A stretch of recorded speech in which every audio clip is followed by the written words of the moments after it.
అక్క సరుకులు చెప్తాము, లిస్ట్ రాసుకో. సరే అన్న, చెప్పండి.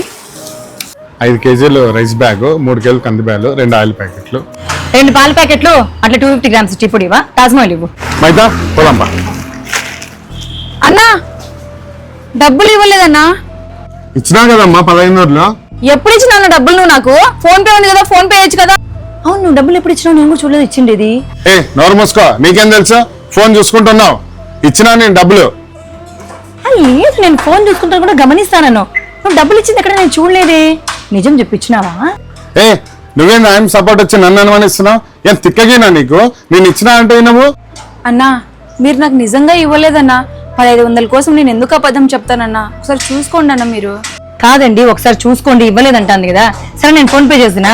నేనేం దొంగలా కనిపిస్తున్నానా? నేను ఇచ్చినా అంటే మరి డబ్బులు వేస్తావు ఏమ్మా? నువ్వు కస్టమర్లతో 2 సార్లు డబ్బులు ఇప్పించుకుంటావా?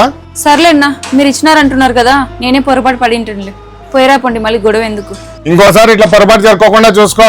ఇట్లాగేం జరిగిందనుకో మీ అంగడి ఉండదు చెప్తున్నా చూడ.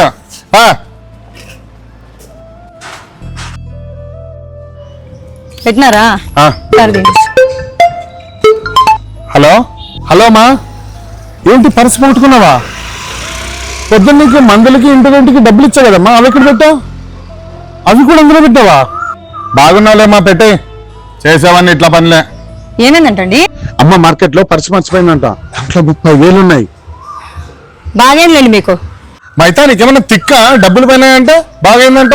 కష్టపడి సంపాదించిన సొమ్మే అది. బా, మీరు ఒక్కరే కదా కష్టపడి సంపాదించేది, మిగతా వాళ్ళంతా బ్యాంకు కన్నాలు కొట్టి దొంగతనాలు చేసి సంపాదించారు కదా. ఏం మాట్లాడుతున్నావు? నువ్వు మాట్లాడేది నాకు అర్థమే కావటం లేదు. ఇందాక నువ్వు శాపానికి డబ్బులు లేదని నాకు తెలుసు, కానీ నీ మర్యాద కాపాడడానికి నేను అక్కడ సైలెంట్ గా ఉన్నాను. కానీ భగవంతుడు అనేవాడు చూస్తూ ఊరుకోడు కదా. కర్మ అనేది వెంటాడుతుంది. నీకు దానికి 10 రెట్లు పొయ్యేలా చేసినాడు. ఎవ్వరికి భయపడుకోకుండా భగవంతునికి కర్మకు భయపడండి. సరే పోదాం పదండి, ఇప్పుడన్నా ఇవ్వండి.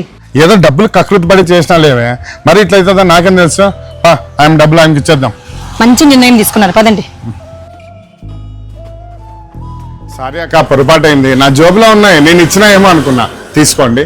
థ్యాంక్స్ అన్నా, మేము చాలా కష్టపడి నిజాయితీగా బతికే వాళ్ళము, అబద్ధాలు చెప్పము. పోదామా? ఒకరిని మోసం చేసి సంపాదించిన సొమ్ము ఎప్పటికీ నిలవదు, ఏదో ఒక రూపంలో పోతుంది. వీడియో మీద మీ అభిప్రాయాన్ని కింద కామెంట్ బాక్స్ లో కామెంట్ చేయండి. అలాగే మహితా తెలుగమ్మ యూట్యూబ్ ఛానల్ ని ఫాలో కండి. Thank you so much.